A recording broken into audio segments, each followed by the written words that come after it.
Tadi nggak bisa. Sehingga kemarin di pertemuan berikutnya kita masuk di materi yang sebelumnya. Betul gitu ya? Halo? Jangan-jangan mahasiswa juga nggak memperhatikan. Iya, Bu. Ya, seingatnya Bu Tari gitu, kita masuk materi pertama dulu, baru materi berikutnya. Nah, seperti ini. Oke, hari ini kita akan membahas tentang pemeriksaan dan pengukuran antropometri pada pertumbuhan anak. Karena beberapa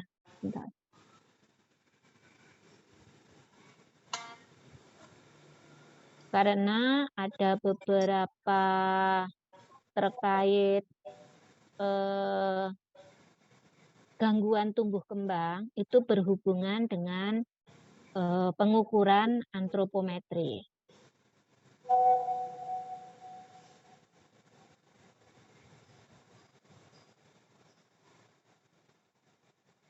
Doa belajar tadi sudah. Oke, nah pertumbuhan balita menjadi salah satu bagian penting yang harus diperhatikan gitu ya. Pemerintah saking menganggapnya pertumbuhan balita itu penting sehingga pemerintah membuat program yang kemudian program itu yang melaksanakan Puskesmas dengan kegiatan Posyandu. Yang mana di kegiatan Posyandu itu dilakukan setiap bulan, itu salah satu kegiatannya adalah pengukuran berat badan, panjang badan. Nah, itu berhubungan dengan pertumbuhan balita. Pemantauan pertumbuhan dilakukan karena memang dalam realitasnya gitu ya, pertumbuhan dan perkembangan itu sejalan dan simultan dan saling mempengaruhi gitu. Kalau ada anak yang mengalami gangguan pertumbuhan, itu juga berdampak terhadap perkembangannya. Kemudian untuk mengetahui pertumbuhan balita dilakukan pengukuran antropometri gitu ya. Ada berat badan, panjang badan, ada lingkar kepala dan seterusnya. Itu ya, nanti kita bahas. Yang mana antropometri itu merupakan salah satu pemeriksaan yang rutin dilakukan pada bayi baru lahir. Sehingga kalau ada bayi yang baru lahir, kan pasti orang tuanya juga akan tanya kan, beratnya berapa Bu? Nah, seperti itu ya. Itu salah satu gitu ya. Salah satu nanti akan ada berat badan, panjang badan, lingkar lengan, lingkar kepala. Nah, karena apa? Antropometri itu merupakan kunci dalam menilai status gizi. Bayi baru lahir, umurnya 40 minggu, berarti kan sudah cukup. Oh, beratnya nyata 2000. Berarti bayinya kurang gizi, kan seperti itu. Gitu. Atau kalau ada ibu hamil yang periksa hamil pakai USG, diperkirakan berat badannya, oh ini harusnya berat badannya sudah 2 kilo, kok ternyata belum. Itu kan berarti ibu hamil itu status gizi yang itu terhadap bayinya. Padahal status gizi bayi itu memprediksi komunikasi kesehatan jangka panjang. Oleh karena itu pemerintah kan sekarang lagi getol-getolnya untuk menurunkan kejadian stunting. Nah, stunting itu kan berkaitan juga dengan pengukuran-pengukuran ini gitu ya. Karena apa? Dengan adanya stunting ternyata bukan hanya tinggi badannya yang rendah, beratnya yang kurang, tapi termasuk pertumbuhan otaknya gitu. Nah, parameter yang sering digunakan untuk pengukuran antropometri ini adalah kalau bayi yang belum lahir usaha adaptasi dan berat badan, panjang badan, hingga kepala. Oke, itu tadi sebagai pendahuluan. Sedangkan tujuan pembelajaran kita pada siang hari ini, definisi antropometri itu apa? Standar yang digunakan untuk mengukur antropometri anak itu apa? Kemudian ini karena kaitannya antropometri dengan pertumbuhan, maka kita bahas juga pengertian pertumbuhan, ciri-ciri pertumbuhan, ada 4 tipe kurva pertumbuhan, dan dampak dari pertumbuhan yang tidak normal terhadap perkembangan. Oke, masuk pengertian. Antropometri adalah suatu metode yang digunakan untuk menilai ukuran, proporsi, dan komposisi tubuh manusia. Ya. Standar antropometri anak adalah kumpulan data tentang ukuran, proporsi, komposisi tubuh sebagai rujukan untuk menilai status gizi dan tren pertumbuhan anak. Misalnya dibawa ke posyandu, diukur, oh berat badannya sekian, misalnya 5 kilogram. Bulan berikutnya ditimbang lagi masih 5 kilogram. Bulan berikutnya ditimbang lagi 5 kilogram, nanti kan grafiknya akan datar. Ya. Nah itu kenapa ini 3 bulan pengukuran kok beratnya akan naik? Nanti kan kadernya yang di posyandu itu kan kader gitu ya, kan akan bertanya-tanya, kenapa ini anaknya sakit kah Bu? Makanya sulit kah? Atau apa? Atau apa kan eh, akan dilacak gitu, apakah ada gangguan kesehatan atau bagaimana sehingga dalam pertumbuhan itu kok tidak menunjukkan tren yang naik. Mestinya kan ketika anak tambah usia, mestinya juga beratnya naik. Tuh. Nah, standar antropometri anak ada 4 indeks gitu ya. Berat badan menurut umur, misalnya, oh nih kalau 9 kilo itu sesuai dengan umur berapa misalnya. Ya. Atau tinggi badan menurut umur, oh ini kalau tingginya 75 cm, ini sesuai dengan umur berapa. Atau berat badan menurut panjang badan, nah kalau beratnya 9 kilo itu harusnya panjangnya berapa, ya. Kemudian ini indeks massa tubuh misalnya. Indeks massa tubuhnya ketemulah 20. Nah, Anda sudah pernah mengukur indeks massa tubuh belum, mahasiswa? Harusnya masing-masing sudah ngukur ya. Oke, kemudian di teori berikutnya standar antropometri anak ada dua kelompok. Yang pertama tergantung umur, tadi kayak yang dijelaskan di slide sebelumnya, berat badan terhadap umur, tinggi badan terhadap umur, lingkar kepala terhadap umur, lingkar lengan terhadap umur. Kemudian tidak tergantung umur, berat badan berdasarkan tinggi badan. Tadi kalau beratnya 9 kilo kira-kira tingginya berapa. Lingkar lengan atas, oh kalau lingkar lengan atasnya 11 cm, nah, itu harusnya sesuai dengan anak umur berapa misalnya, atau harusnya tingginya berapa. Bisa juga dengan tebal lipatan kulit dan lingkar kepala. Kenapa lingkar kepala di sini juga dianggap penting? Karena lingkar kepala itu menggambarkan isinya, gitu ya. Di isinya kepala itu kan ada otak. Bagaimana pertumbuhan otak, gitu ya, sehingga bisa diestimasikan volume dari kepalanya. Tuh. Kalau kepalanya besar Bu, anaknya sombong. Nah, kalau otaknya lebih besar juga nggak apa-apa. Tapi kalau otaknya kecil, nah, gitu ya. Oke, kita masuk pengertian pertumbuhan. Pertumbuhan pada balita adalah proses bertambahnya ukuran berbagai organ fisik yang disebabkan karena adanya peningkatan ukuran dari masing-masing sel organ tersebut. Ya. Jadi ukuran itu bertambah karena memang sel-selnya ukurannya juga bertambah. Pertumbuhan adalah perubahan secara kuantitatif. Nah, kuantitatif itu berarti bisa diukur ya, pada fisik manusia karena beberapa faktor. Ada internal dan eksternal. Perubahan kuantitatif sendiri dapat diukur dan dinyatakan dengan satuan, misalnya kilogram, kalau yang berat, atau gram, kalau yang panjang berarti sentimeter atau meter, dan dapat diamati dengan jelas. Itu, oh kok tambah gemuk ya? Nah itu kan berarti bisa diamati dengan jelas. Kemudian ciri-ciri pertumbuhan, ya. Pertumbuhan merupakan perubahan yang dapat diukur secara kuantitatif. Mengikuti perjalanan waktu, semakin tambah umurnya. Nah, untuk balita ya, jangan untuk orang dewasa. Orang dewasa semakin bertambah umurnya nanti ukurannya berkurang karena mengalami atrofi beberapa sel gitu ya. Mengikuti perjalanan waktu, kalau tambah umurnya mestinya tingginya juga bertambah. Dalam keadaan normal, anak memiliki jalur pertumbuhan tertentu. Nah, misalnya, oh ini ternyata usia balita, usia bayi itu lebih cepat. Oh, ini masuk di keterangan 4 ya, kecepatan pertumbuhan tidak teratur. Tidak usia balita, usia bayi pertumbuhannya cepat. Kemudian ketika setelah bayi pertumbuhan melambat. Kemudian pertumbuhan akan cepat lagi ketika usia pubertas. Nah, misalnya seperti itu. Kalau jalurnya pertumbuhan tertentu, masing-masing anak itu ya, ada yang tingginya nambahnya tinggi dulu gitu ya. Kemudian ada yang walaupun ini makannya banyak, tapi badannya kurus karena pertumbuhannya ke arah tingginya lebih banyak gitu. Kemudian masing-masing orang memiliki pertumbuhan yang berbeda ya. Karena apa? Pertumbuhan itu kan dipengaruhi beberapa faktor gitu ya. Salah satunya adalah genetiknya gitu. Namun demikian, ring pertumbuhan akan sama.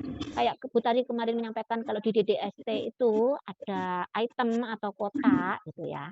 Yang mana itu dicapainya berbeda-beda. Ada anak yang umur 1 tahun jalannya sudah cepat. Ada anak yang 1 tahun baru latihan jalan. Ada anak 1 tahun sudah bisa lari. Tapi kan ring berjalan itu dikuasai anak itu kan ada batasnya. Mulai 11 bulan sampai 16 bulan. Ringnya itu sudah pasti, cuman anak-anak itu pencapaiannya setiap orang berbeda-beda. Kemudian 4 tipe kurva pertumbuhan. Yang pertama pertumbuhan umum. Pertumbuhan umum itu apa? Nanti kita bahas di slide berikutnya.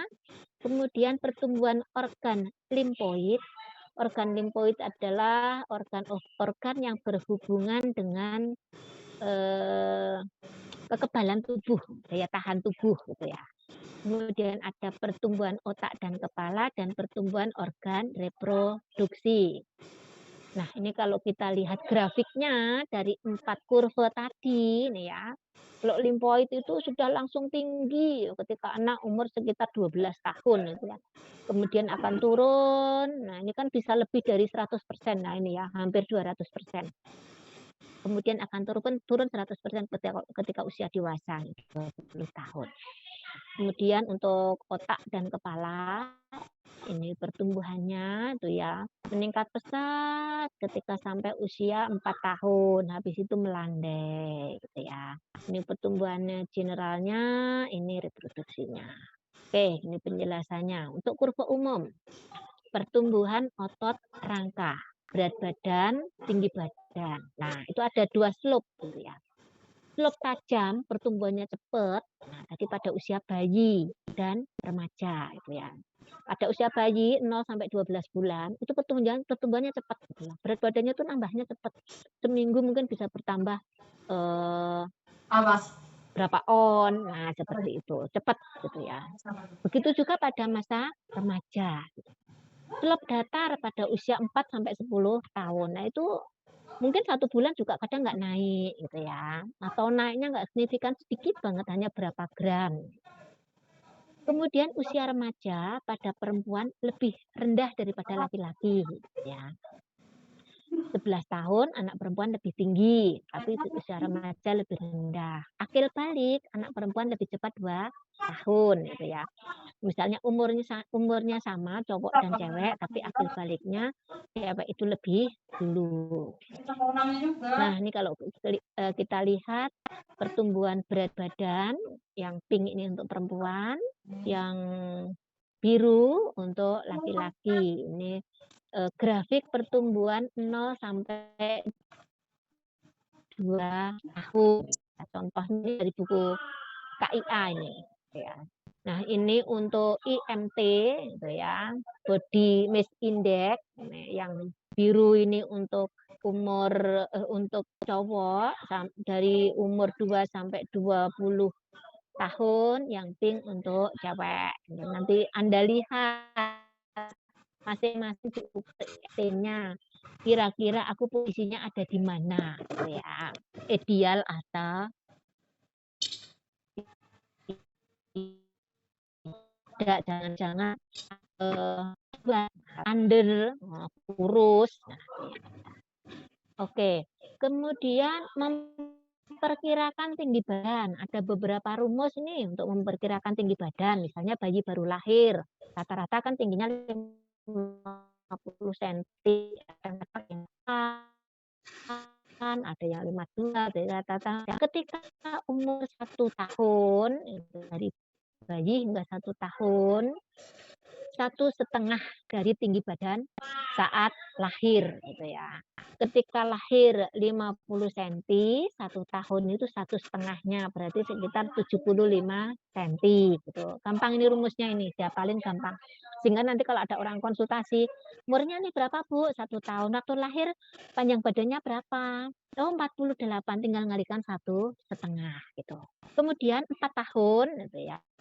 4 tahun itu 2 kali tinggi badan saat lahir.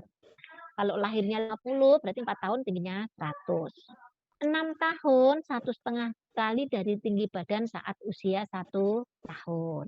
13 tahun, 3 kali tinggi badan saat lahir, atau anak di atas 13 tahun atau orang dewasa 3,5 kali tinggi badan lahir, atau 2 kali tinggi badan saat usia 1 tahun. Ini mudah dihafalkan ini ya. Sehingga ketika ada anak periksa, 4 tahun, umurnya berapa Bu? 4 tahun dan saat lahir.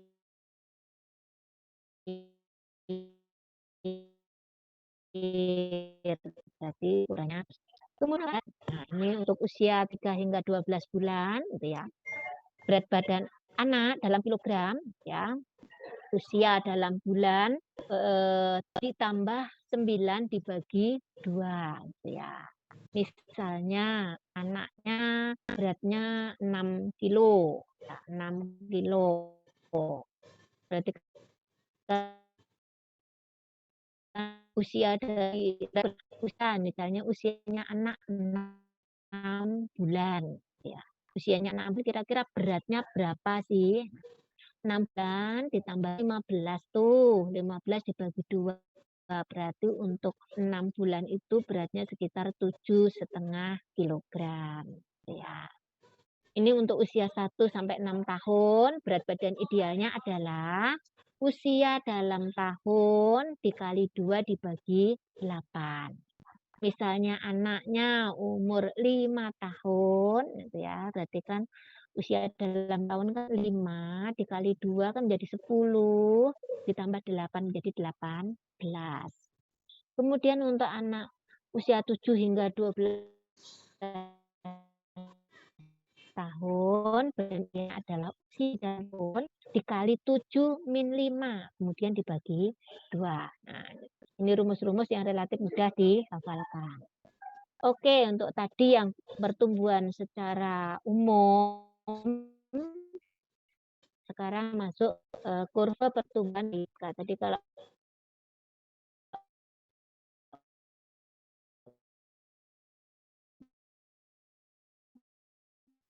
Utari menyampaikan limfoid itu kan kalau kurva tadi, organ limfoid itu tumbuh secara cepat gitu ya, mengalami pertumbuhan cepat sampai usia 12 tahun itu mencapai 200%. Kemudian berangsur-angsur turun hingga usia dewasa itu mencapai 100% gitu ya. Sehingga kalau mau memacu agar anak itu memiliki daya tahan tubuh yang bagus, mestinya sebelum usia dewasa dipacunya, karena ketika usia dewasa kan sudah turun grafiknya. Kemudian kurva otak dan kepala, ya. Untuk kurva pertumbuhan otak dan kepala itu dilakukan pengukuran dengan lingkar kepala, gitu ya. Nah, untuk sejak lahir sampai 3 tahun itu pertumbuhannya cepat, gitu ya. Selanjutnya melambat sampai 6 tahun. Makanya kalau bayi baru lahir itu diukur lingkar kepalanya berapa. Kemudian di buku KIA itu juga ada, nanti setiap bulan itu juga dilakukan pengukuran mestinya. Namun selama ini di posyandu itu yang diukur hanya berat badan, tinggi badan aja juga jarang, gitu ya. Dan karena yang di posyandu adanya kader, jadi kadang-kadang walaupun beratnya nggak naik itu nggak ada yang melakukan penyuluhan, karena penyuluhan itu bagian dari petugas kesehatan. Sedangkan petugas kesehatan tidak setiap bulan datang ke posyandu. Nah ini untuk kurva lingkar grafik lingkar kepala anak, gitu ya. Ini untuk anak perempuan, yang sebelah kiri, yang sebelah kanan untuk anak laki-laki. Nah, mestinya pertumbuhan lingkar kepala harus ada di ring yang berwarna hijau ya. Nanti kalau udah warna hijau, garis titik-titik yang di bawahnya hijau berarti nanti termasuk ukuran kepalanya kecil atau disebut mikrosefali gitu ya. Kalau yang lebih lebih dari batas 2 SD, ya berarti itu makrosefali. Kita lanjutkan kurva reproduksi, pertumbuhan cepat pada usia 4 sampai 15 tahun. Itu ya memang organ-organ reproduksi sudah mulai tumbuh gitu ya. Sudah mulai berfungsinya organ reproduksi. Oke, melalui pertumbuhan ada 4 ya, keturunan atau ras gitu ya. Makanya orang Eropa itu tinggi-tinggi, karena memang keturunannya tinggi, ya. Orang Asia lebih rendah daripada orang Eropa. Infeksi, infeksi juga mempengaruhi pertumbuhan anak. Oleh karena itu, jika anak mengalami 3 bulan berturut-turut tidak ada kenaikan berat badan, misalnya, kita harus melacak adakah penyakit yang lain, misalnya penyakit infeksi gitu. Bisa jadi anak 3 bulan berturut-turut nggak naik, oh ternyata paru-parunya flek gitu ya. Itu kan infeksi, PKTB gitu ya. Kemudian lingkungan, lingkungan itu berkaitan dengan sosial ekonomi, ya tentu saja orang yang secara ekonominya lebih bagus kan artinya bisa memenuhi status gizinya dengan baik gitu ya. Pasti makanannya lebih bergizi gitu ya. Bisa juga, oh jajan terus ini junk food, akhirnya berat badannya yang naiknya pesat, mengalami obesitas. Ya, itu yang menjadi yang saat ini juga menjadi permasalahan karena obesitas pada anak meningkat dengan pesat dalam beberapa tahun terakhir. Kemudian perawatan anak. Nah, orang tua yang melakukan perawatan anak dengan baik, itu pertumbuhannya juga baik. Berbeda ketika orang tuanya nggak care. Ya. Oh, ketika ini 1 bulan nggak naik, orang tuanya sudah mulai bingung, kenapa ini kok beratnya nggak naik dalam 1 bulan. Jangan sampai 3 bulan baru geger, oh ini 3 bulan berturut-turut. Nah, artinya enggak gitu ya. Karena kan sebelum 3 bulan kan ada bulan-bulan sebelumnya. Nah, oke, yang berkaitan dengan antropometri, kira-kira ada pertanyaan? Dipersilahkan sebelum kita lanjut ke pertumbuhan lingkar kepala. Monggo. Ini Bu Tari nggak ditinggal sendiri loh ya.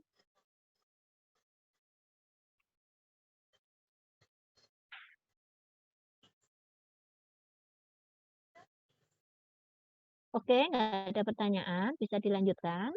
Belum Ibu, ini saya. Oke, oke. Kita lanjutkan gangguan pertumbuhan lingkar kepala gitu ya. Kenapa sih lingkar kepala dianggap penting? Nah, kalau kita lihat ilustrasi gambar yang di sini, ini yang tengah adalah gambar ukuran kepala yang normal gitu ya. Kalau yang sebelah kiri itu ukurannya lebih kecil, harusnya kalau normal kan ukurannya sama dengan yang berwarna biru. Tapi itu enggak, lebih kecil gitu ya. Kemudian yang sebelah kanan gitu ya, ukurannya lebih besar. Lebih besarnya karena apa? Kalau Bu Tari ngambil contohnya yang di sini lebih besar karena banyak cairan di dalam otaknya gitu ya. Kan di dalam kepala kan ada otak gitu. Di sela-sela otak banyak cairan atau LCS, liquor cerebrospinalis gitu ya, atau lebih dikenal dengan hidrosefalus, banyaknya cairan di dalam kepala atau sefal. Nah, kenapa dianggap penting? Karena kita tahu di dalam kepala ini ada otak, ya, pusat koordinasi. Semua koordinasi di sini, baik berbagai fungsi dalam sehari-hari maupun tumbuh kembang. Ya. Kalau kepalanya kecil, artinya otak juga tidak bisa berkembang dengan baik. Kalau kepalanya besar, oh berarti otaknya besar Bu. Oke, kalau otaknya besar nggak masalah, asal tidak ada gangguan. ternyata kepalanya besar adalah, oh di dalamnya mungkin cairannya yang kebanyakan. Kalau cairannya kebanyakan, artinya kan akan mendesak jaringan atau organ yang ada di sekitarnya. Padahal yang ada di sekitarnya apa? Otak. Nah, nanti bisa mempengaruhi sistem di dalam otak gitu ya. Atau mungkin bukan cairan, tumor. Ya, itu juga akan mendesak organ yang ada di sekitar tumor sehingga akan mempengaruhi pertumbuhan otak. Nah, pemantauan ukuran lingkar kepala dan ubun-ubun besar, ubun-ubun besar itu yang di atas itu loh, di puncak kepala. Itu kalau bayi baru lahir kan belum tutup, sering kita lihat ya, malah sekarang sering kita lihat di situ ada denyutannya itu ya. Itu ubun-ubun besar. Merupakan penilaian pertumbuhan anak yang mencerminkan ukuran dan pertumbuhan otak.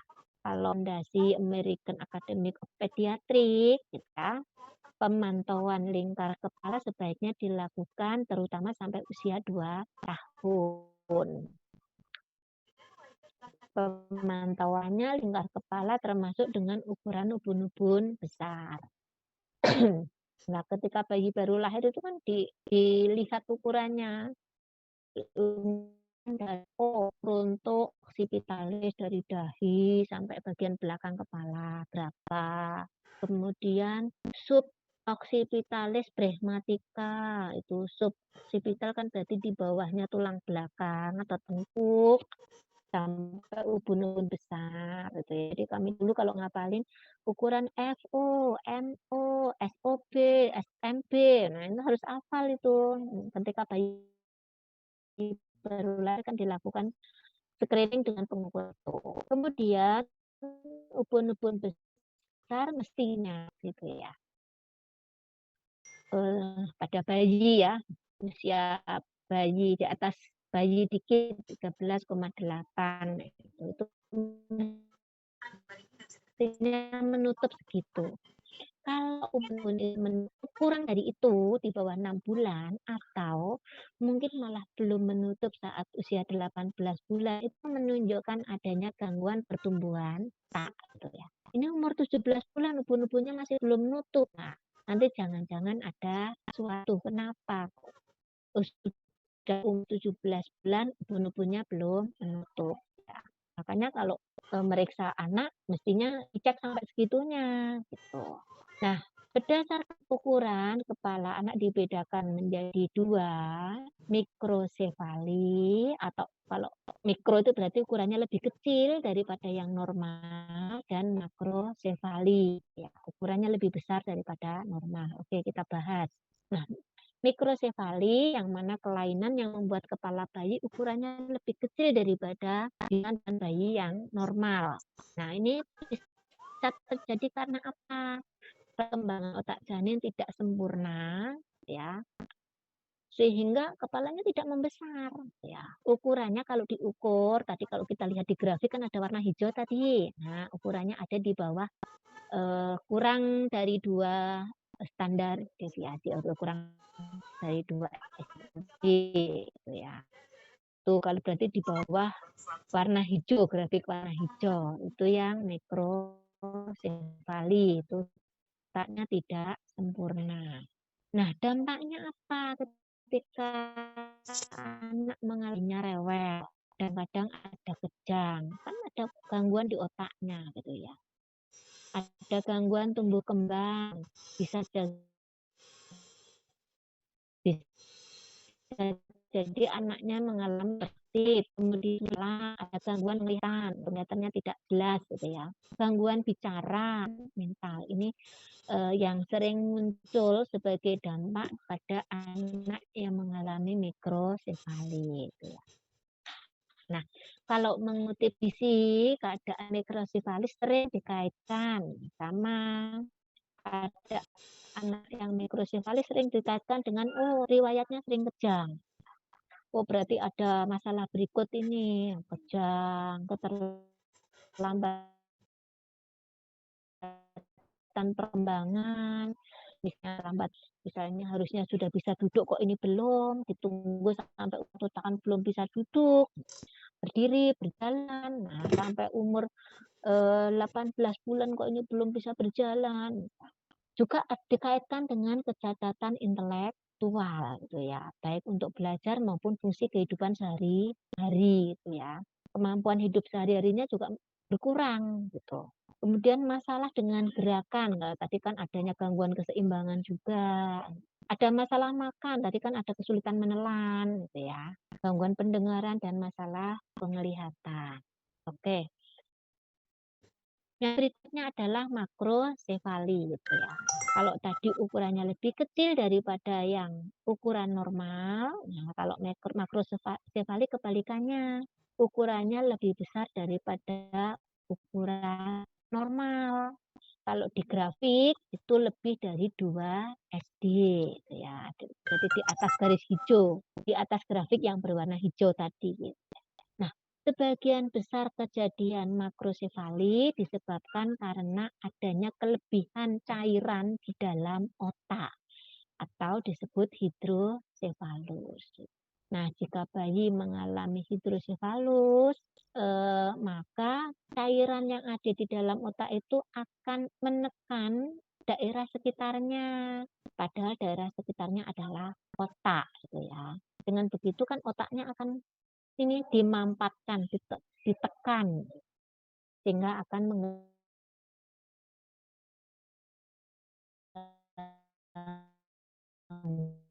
fungsinya. Untuk makrosefali dengan ubun-ubun yang terbuka, itu sering disebabkan karena hidrosefalus. Tapi untuk kata kemudian hidrosefalus juga menandakan penumpukan cairan yang masih struktur otak gitu ya. Bentuk otaknya tidak sempurna. Kan mestinya cairan LCS itu kan memang diproduksi tapi kan juga akan diserap kembali gitu ya. Ketika produksinya normal, kemudian penyerapannya kembalinya atau dialirkannya ada saluran yang buntu kan berarti akan semakin banyak gitu ya, menumpuk gitu ya. Atau bisa juga karena radang otak atau infeksi, meningitis gitu ya, bisa. Atau karena tumor otak atau kelainan metabolisme yang lain. Nah, ini menurut UNC School of Medicine, beberapa gejala yang berkaitan dengan makrosefali yang harus diwaspadai, yaitu ada indikasi cacat mental atau keterlambatan tumbuh kembang gitu ya.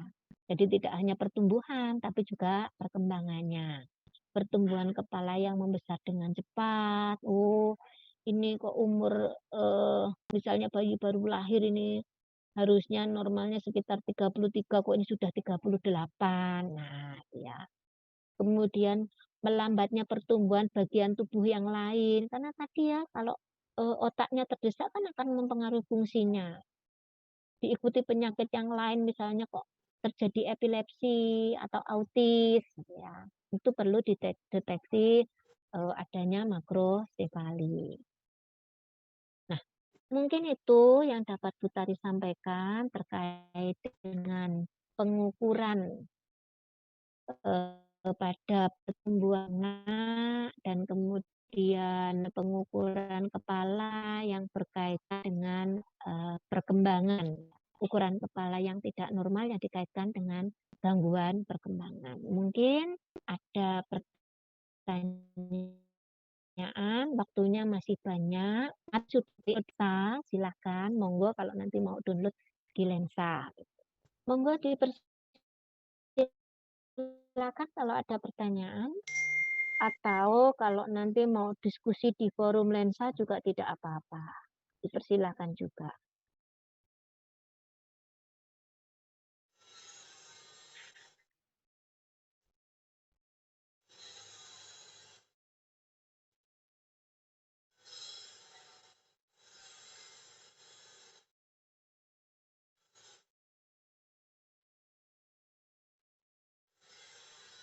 Ada pertanyaan? Tidak ada? Oke. Tidak ada. Oke, kalau nggak ada